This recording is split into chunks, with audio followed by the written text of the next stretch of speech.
Hello बच्चों, कैसे हैं आप लोग? मैं एम अली सर और हमारा खूबसूरत सा चैनल एम अली फिजिक्स में आपका स्वागत है। आज मैं बात करने जा रहा हूँ बहुत ही इम्पोर्टेंट टॉपिक के बारे में, जिसका नाम है कूलम्ब्स लॉ। ओके, तो जल्दी से कॉपी कलम निकाल लें और देखते चलें, पढ़ते चलें, समझते चलें। आइए शुरू करते हैं आज का टॉपिक कूलम्ब्स लॉ।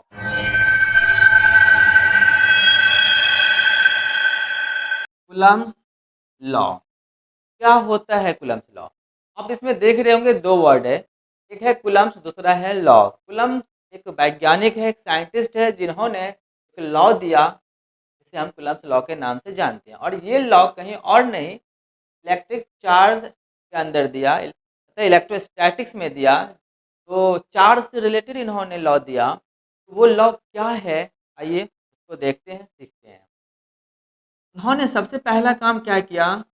दो चार्जेस बॉडी लिया। एक एक चार्जेस बॉडी पॉजिटिव है और दूसरा नेगेटिव है। दोनों के बीच का कुछ डिस्टेंस उन्होंने मेजरमेंट किया या मान लिया ये डिस्टेंस आर है। या आप ऐसा भी कर सकते हैं, एक चार्ज को आप माइनस ले लें तो दूसरा को भी आप माइनस ले सकते हैं। दोनों के बीच की डिस्टेंस आर है। या आप ऐसा भी कर सकते हैं, एक चार्ज आपका प्लस क्यूब है, दूसरा भी आपका प्लस क्यूब है। ओके, और दोनों के बीच का डिस्टेंस आर। तो आप क्या देख रहे हो, यहाँ पर दो चार्ज के बीच में कुछ फेनोमेनन्स होने वाले हैं। कैसा फेनोमेनन्स होंगे? यहाँ पॉजिटिव है, ये नेगेटिव है, दोनों चार्ज का नेचर अपोजिट है। तो यहाँ कैसा घटनाएं होगी?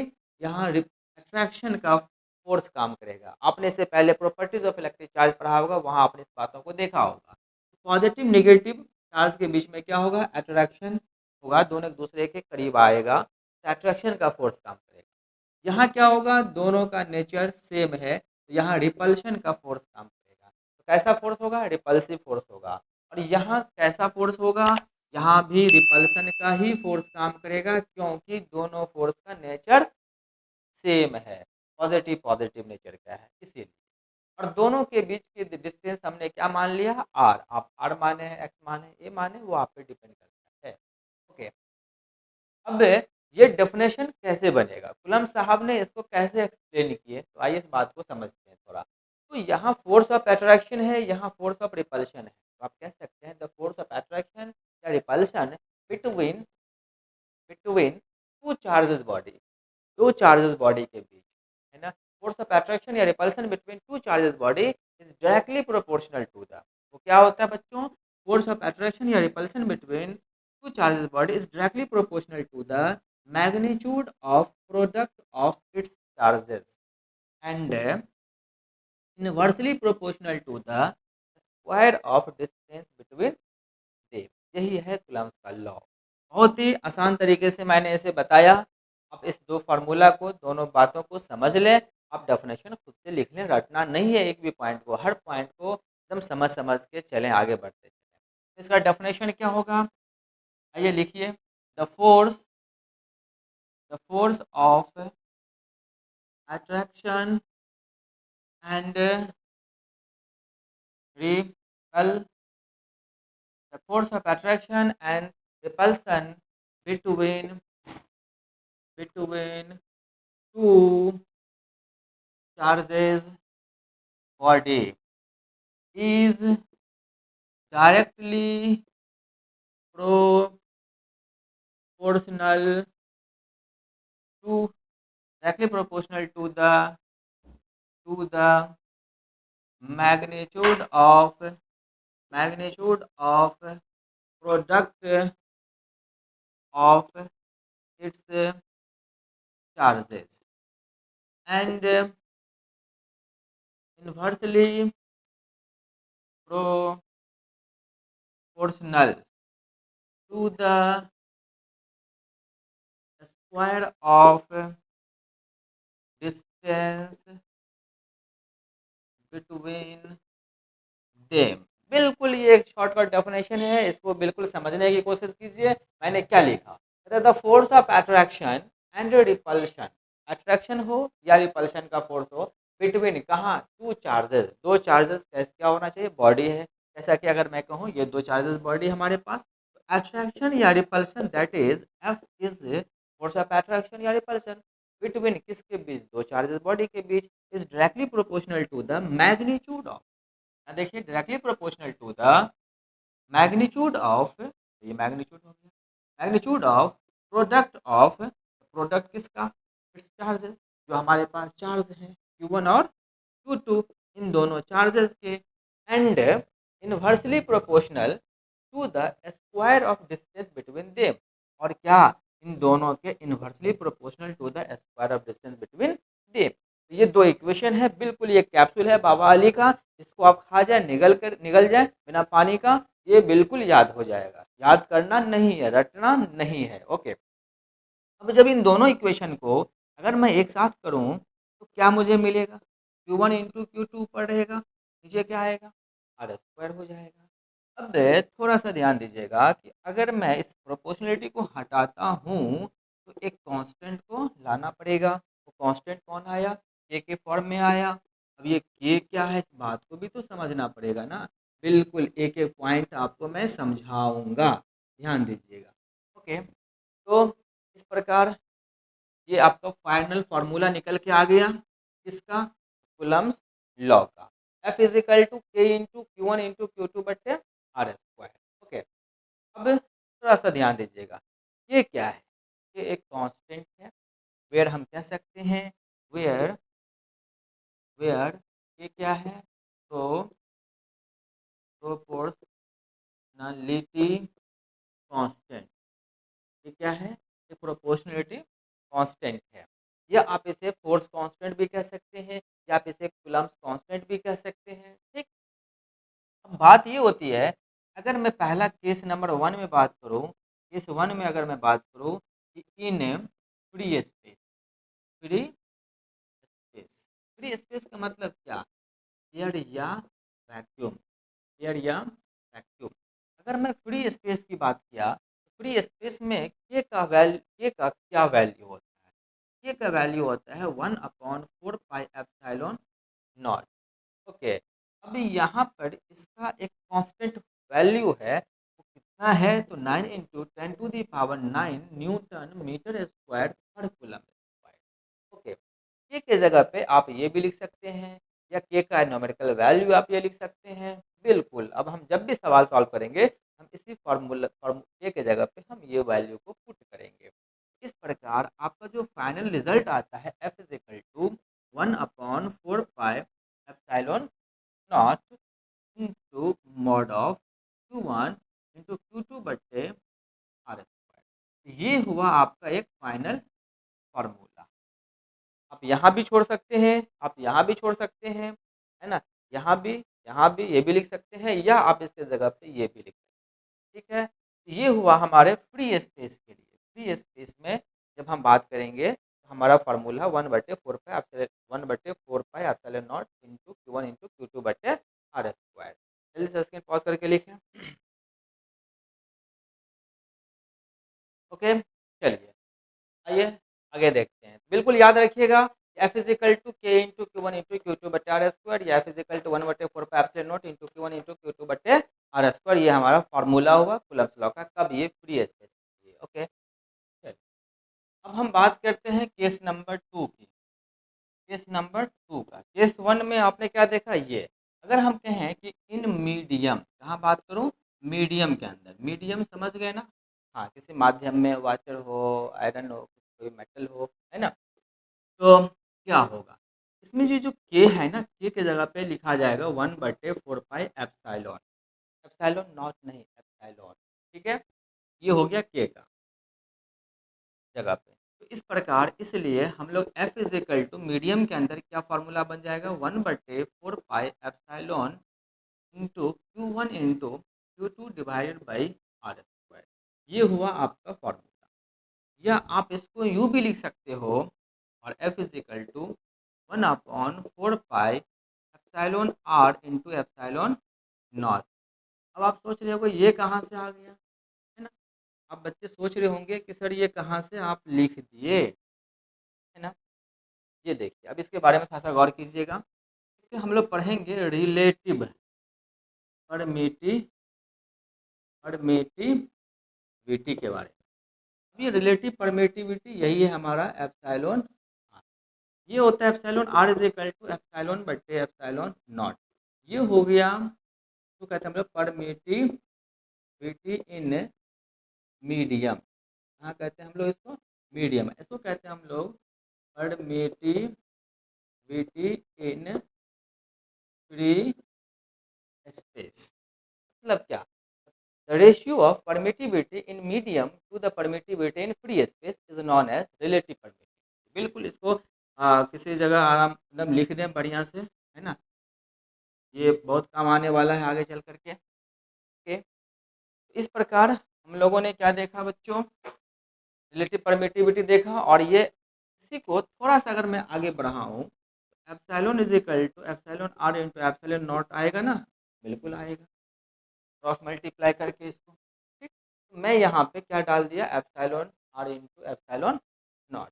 ओके, तो फ्री स्पेस में देखा फार्मूला, फिर मीडियम के अंदर फार्मूला देखा। तो जल्दी से लिखे स्क्रीन पॉज करके। अभी यहीं पे ख़त्म नहीं हुआ है, कूलम्स लॉ के और भी बहुत सारे कॉन्सेप्ट है, इसको समझिए, फिर हम लोग सवाल भी करेंगे। तो सबसे बड़ा इंपॉर्टेंट बात ये हुआ कि F is equal to K into Q one into Q two बटे आर स्क्वायर, ये अपना फार्मूला हुआ।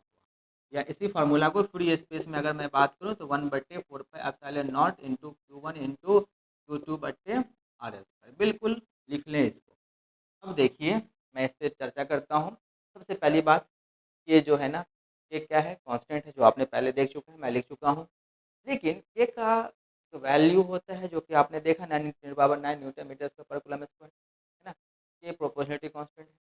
अब इसका यूनिट क्या होता है? ये ऑब्जेक्टिव में आ जाता है छोटे छोटे एग्जाम में। तो कुछ कुछ पॉइंट को हम लोग यूँ एरो दे करके लिखें कि एस आई यूनिट ऑफ के का ऐसा यूनिट क्या होता है? इसका ऐसा यूनिट होता है, कैसे? अगर मान लिया हम तो लिख देंगे ट्रैक, लेकिन आप कैसे समझेंगे इसको थोड़ा सीखने की कोशिश कीजिए। आप इस फार्मूला से अगर आप फार्मूला बनाएंगे तो आपके पास फार्मूला आएगा F into R square divided by Q one into Q two. तो एफ क्या है? फोर्स है। फोर्स का यूनिट क्या होगा? न्यूटन। और आर क्या है? डिस्टेंस है। डिस्टेंस का क्या होगा? Metre square. और नीचे किए क्या है? क्यू क्या है? सॉरी, चार्ज है। तो चार्ज का यूनिट कूलम हो गया, दूसरा भी चार्ज है कूलम, तो कूलम स्क्वायर हो जाएगा। तो न्यूटन मीटर स्क्वायर पर कूलम स्क्वायर, यही हमने यूनिट आपने देखा था। के का जो वैल्यू लिखा गया था 9 × 10⁹ न्यूटन मीटर स्क्वायर पर कूलम स्क्वायर, ये क्या था? यही था हमारा unit.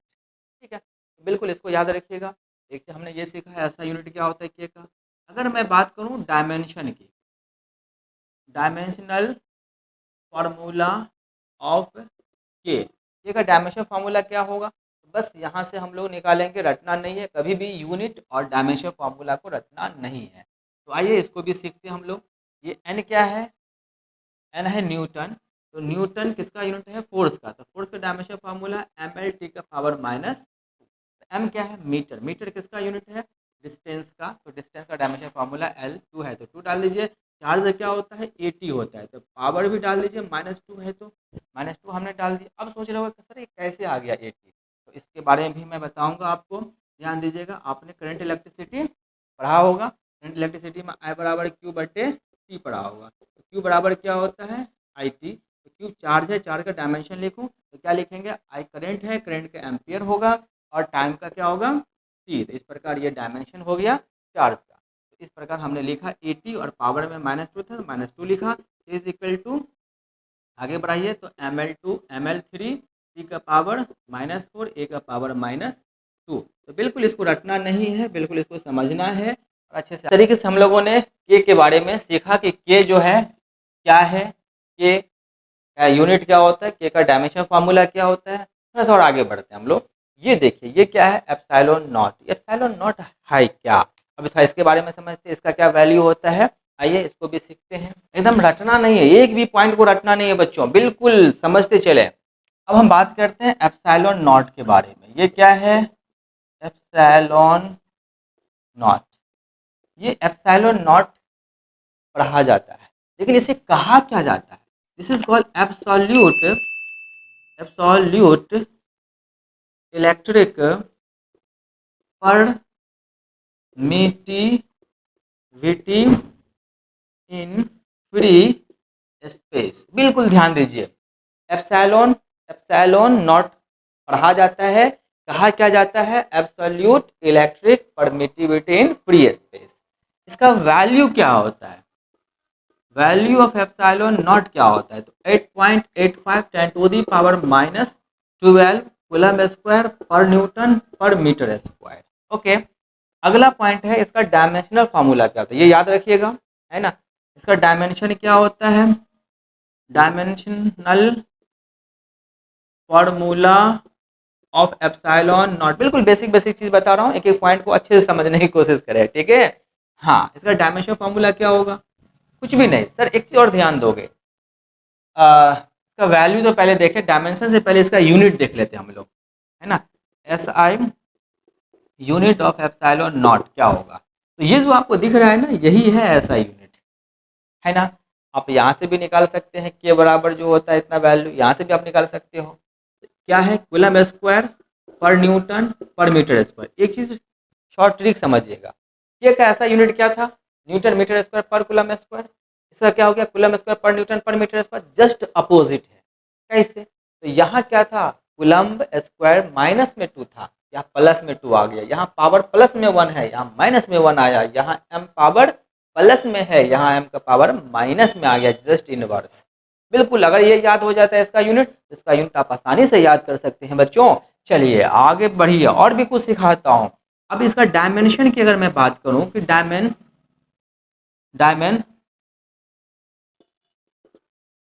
Dimensional formula of epsilon not क्या होगा, कुछ भी नहीं सोचना है, टेंशन नहीं लेना है। यहाँ देखिए, यूनिट से डायमेंशन निकालिए, मैं कभी करने कहूँगा आपको यूनिट और डायमेंशन को रटने के लिए, इसको समझिए, और पूछा जाता है छोटे छोटे एग्जाम में, बोर्ड एग्जाम में, ऑब्जेक्टिव में। तो कूलम क्या है, चार्ज का यूनिट है ना, तो चार्ज का क्या होगा, डायमेंशन 80 होगा, पावर है तो पावर 2 डाल दीजिए। एन क्या है, न्यूटन है, न्यूटन किसका यूनिट है, फोर्स का, फोर्स का dimension formula M L T का पावर -2 होता है, तो पावर में क्या है, -1 है, तो सब में -1 डालिए, तो ये माइनस माइनस क्या होगा, प्लस हो जाएगा। और थोड़ा सा आगे बढ़ाइए बच्चों, अगला क्या है, मीटर, मीटर का क्या होगा, एल, है ना, डिस्टेंस का यूनिट है -2। तो इस प्रकार एप्सिलॉन नॉट का डायमेंशन फार्मूला क्या मिलेगा, एम का पावर -1, एल का पावर -3, ये -1 है बच्चों, -2 -1 -3, और टी का पावर +4, ए का पावर +2। देखिए मजा आ गया होगा, ध्यान दीजिए थोड़ा सा। के का डायमेंशन फार्मूला हम लोगों ने क्या सीखा था, एम का पावर +1, टी एल का पावर +3, टी का पावर -4, ए का पावर -2। जस्ट इनवर्स हो गया, जस्ट उलट गया है एप्सिलॉन नॉट का डायमेंशन फार्मूला, राइट। तो जल्दी सा लिखें इसको, फिर मैं आगे की बात और भी करूँ, छोटी छोटी बात और भी कुछ कुछ कॉन्सेप्ट आप तक पहुँचाऊँ। ओके, चलिए आइए आइए, हम लोगों ने क्या देखा, फार्मूला देखा, एप्सिलॉन मतलब F is equal to, Coulomb's law का जो फार्मूला है, एफ इज इक्वल टू। फिर उसके बाद के के बारे में, के बारे में जाना, फिर एप्सिलॉन नॉट के बारे में जाना, है ना। और क्या है, अब क्या बचा, ये एफ बचा, एफ के बारे में भी थोड़ा सा जानते हैं, है ना। एफ क्या है अपना, एफ एक फोर्स, कैसा फोर्स है, this is called electrostatic force, electrostatic force या कोलम्बियन फोर्स, समझ रहे हैं ना जी। एफ को क्या कहते हैं, इलेक्ट्रोस्टैटिक फोर्स। अब ये इलेक्ट्रोस्टैटिक फोर्स कैसा फोर्स है, पता है आपको, बहुत इंपॉर्टेंट पॉइंट है, बी एकदम बहुत इंपॉर्टेंट, बोर्ड लेवल, बोर्ड के लिए। Electrostatic force is a conservative, sorry space कम है, मैं इधर लिख लेता हूँ, तो आ जाएगा, कंजर्वेटिव। ये कैसा फोर्स है, एक कंजर्वेटिव फोर्स है, बहुत अच्छा, बहुत इंपॉर्टेंट पॉइंट है, ध्यान दीजिए, बोर्ड के लिए पूछा जाएगा। Electrostatic force is, electrostatic force है क्या है, ऑप्शन में एक रहेगा कंजर्वेटिव, और भी रहेगा non conservative, magnetic, gravitational force, magnetic force वगैरह वगैरह, 4 ऑप्शन दे देगा। तो आपका आंसर क्या होना चाहिए, कंजर्वेटिव फोर्स। ओके, और ये 2 पॉइंट एफ के बारे में सीखा। तीसरा पॉइंट और क्या हो सकता है बच्चों एफ के बारे में, हाँ याद आ गया, ये जो इलेक्ट्रोस्टैटिकल फोर्स जो है ना, एक सेंट्रल फोर्स है ना, electro statistical force is a central force. ये एक सेंट्रल फोर्स क्यों इसको हम कहेंगे सेंट्रल फोर्स? ध्यान दीजिएगा, जब दो चार्ज के बीच, चाहे वो पॉजिटिव पॉजिटिव हो या पॉजिटिव नेगेटिव हो या नेगेटिव पॉजिटिव चार्ज के बीच में फोर्स ऑफ अट्रैक्शन या रिपल्सन जब लगता रहता है, तो पता है उन दोनों बॉडी के वो फोर्स कहाँ से काम करता है? सेंटर से करता है। इसीलिए इसको हम कहते हैं सेंट्रल फोर्स। ओके, चलिए, तो 3 पॉइंट हमने सीखा। चौथा पॉइंट और भी सीखने की कोशिश करते हैं। ये जो न्यूटन का जो लॉ है ना, या इलेक्ट्रोस्टैटिक फोर्स जो है ना, ये किसको ऑबे करता है? बिल्कुल ध्यान दीजिए, न्यूटन के थर्ड लॉ को। हाउ सर, कैसे? है ना? तो हम लिखते हैं, फिर समझाता हूं आपको। Electrostatic force is obey the Newton's third law of Newton third law of motion लगा दीजिए, ज्यादा अच्छा रहेगा, है ना? Newton third law of motion को ये ऑबे करता है। अब ये सर कैसे? न्यूटन का थर्ड लॉ क्या है? Every action and reaction having having every action and reaction, क्रिया तथा प्रतिक्रिया परिमाण में बराबर तथा दिशा में विपरीत, हिंदी में पढ़ा होगा। Action and reaction having equal magnitude but opposite in direction. Every action and reaction having equal magnitude but opposite in direction. मतलब जितना मैग्नीट्यूड सेम आएगा लेकिन डायरेक्शन क्या होगा दोनों का? अपोजिट। एक्शन रिएक्शन काम हो रहा है वहाँ पे। उसी तरह क्या यहाँ पे एक्शन रिएक्शन पेयर पे काम करता है? बिल्कुल करता है। अगर नेगेटिव पॉजिटिव चार्ज है तो यहाँ क्या होगा? एक्शन रिएक्शन, मतलब यहाँ एक्शन होगा। पॉजिटिव पॉजिटिव चार्ज है तो रिएक्शन होगा, रिपेल करेगा। नेगेटिव नेगेटिव चार्ज है तो रिपेल करेगा, रिएक्शन होगा। तो एक्शन रिएक्शन पेयर पर काम करता है। इस बात को भी लिख दीजिए। इसीलिए ये न्यूटन थर्ड लॉ को ऑबे करता है। क्यों करता है? Electrostatic force obey the is based on the, point को भी लिख दीजिए, electrostatic force is obey sorry is based on the action and reaction pair. ठीक है, ये एक्शन रिएक्शन पेयर पे काम करता है। बहुत अच्छा। तो ये इस तरीके से 2 2 4 5 पॉइंट हम लोगों ने एफ के बारे में सीखा। और भी पॉइंट क्या हो सकता है बच्चों? आइए उसको भी एक और जानते हैं। वो क्या है? चलिए ध्यान दीजिए। ये जो इलेक्ट्रोस्टैटिक फोर्स है ना, अगर हम बात करें, कंपेयर करें ग्रेविटेशनल फोर्स से, ग्रेविटी जो किसी ऑब्जेक्ट को खींचता है उस फोर्स से, तो पता है ये कितना, ये छोटा है इलेक्ट्रोस्टैटिक फोर्स ग्रेविटेशनल फोर्स है या बड़ा है? तो electrostatical force is a much greater than gravitational force. ये ग्रेविटेशनल फोर्स से इलेक्ट्रोस्टैटिक फोर्स बहुत बड़ा है। और वो कितना है? तो आइए इसको भी जानते हैं। तो लिखिए थोड़ा सा, इलेक्ट्रोस्टैटिकल force is much greater than gravitational force। Gravitational force बहुत बड़ा है। कितना बड़ा है? तो अगर मैं कहूँ तो ये कौन सा फोर्स हुआ? इलेक्ट्रोस्टैटिकल फोर्स हुआ। और ये मैं कहूँ तो ये कौन सा फोर्स है? Gravitational force. G for gravity, gravitational force कितना बड़ा? तो 10⁻36 टाइम बड़ा है। कौन सा फोर्स? Gravitational force. तो बच्चों इस तरीके से हम लोगों ने क्या देखा? कई सारे पॉइंट को यहाँ पे सीखा। पहला कि कूलम्ब्स लॉ क्या है, दूसरा पॉइंट हमने ये सीखा उसका फार्मूला क्या है, फिर आगे बढ़ा तो के बारे में जाना, उसके बाद थोड़ा सा और आगे बढ़ा तो हम लोगों ने किसके बारे में जाना? एप्सिलॉन नॉट के बारे में जाना। इतना ही नहीं, हम लोग फोर्स को कहाँ कहाँ, मीडियम, दो अलग अलग मीडियम में भी देखा। फ्री स्पेस में इसका फार्मूला क्या होता है, मीडियम में क्या होता है ना? फिर आगे बढ़ा तो एफ के बारे में यहाँ जाना, के बारे में जाना, एप्सिलॉन नॉट के बारे में जाना और एफ के बारे में जाना, और भी कुछ जाना। ढेर सारे पॉइंट आपने देख रहे हैं। एफ इलेक्ट्रोस्टैटिक फोर्स है। इलेक्ट्रोस्टैटिक फोर्स कैसा फोर्स है? कंजर्वेटिव फोर्स है। इलेक्ट्रोस्टैटिक फोर्स किस एक सेंट्रल फोर्स होता है। इलेक्ट्रोस्टैटिक फोर्स किसको ऑबे करता है? न्यूटन के थर्ड लॉ को ऑबे करता है। क्यों करता है वो सब बता चुका हूँ, है ना? इलेक्ट्रोस्टैटिक फोर्स बेस्ट किस पे आधारित है? एक्शन रिएक्शन पेयर पे काम करता है। और इलेक्ट्रोस्टैटिक फोर्स ग्रेविटेशनल फोर्स से कितना बड़ा होता है। तो चलिए आज का वीडियो को हम यहीं पे रोकते हैं। फिर हम मिलते हैं अगले वीडियो में। पार्ट ये थर्ड होगा, पार्ट फोर्थ में भी फिर मिलते हैं। इलेक्ट्रिक चार्ज का पार्ट 1, पार्ट 2 और ये पार्ट 3 का लेक्चर आप देख रहे होंगे। तो अगले वीडियो में पार्ट 4 में फिर मिलेंगे। काफ़ी अच्छे अच्छे सवालों को लेकर के मैं आऊँगा। कूलम्ब्स लॉ जो अभी आपने पढ़ा, इस फार्मूला को थोड़ा अच्छे से पढ़िएगा। इस पे कई सवालें मैं करने वाला हूँ, एकदम सिखा दूंगा पूरा फिजिक्स। कूलम्ब्स लॉ का एक एक कॉन्सेप्ट ऐसा ऐसा मिलेगा कि आप भी सोचने पे मजबूर हो जाओगे कि अरे सर कहाँ से आप लाते हैं ऐसे ऐसे क्वेश्चन, है ना। एनसीईआरटी के क्वेश्चन सॉल्व हो जाए, किसी भी किताब का क्वेश्चन आप उलट के देखिएगा, तुरंत सॉल्व हो जाएगा, है ना।